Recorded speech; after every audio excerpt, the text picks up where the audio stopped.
Want to know how to see your watch history on TikTok app? Hello everyone, I'm Jasmine from Take My Life and today I'm going to walk you through the process of how to see your watch history. It's pretty simple and quick, so let's get started with the video.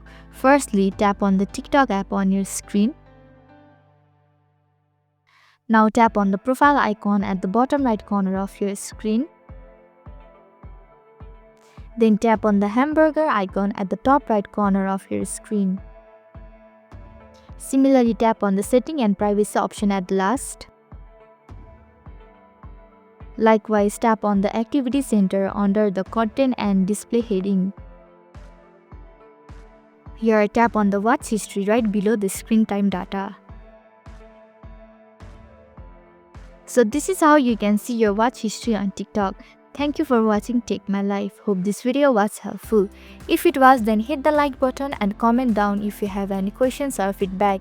Also, if you are new to our channel, please subscribe and hit the bell icon so that you don't miss our upcoming videos.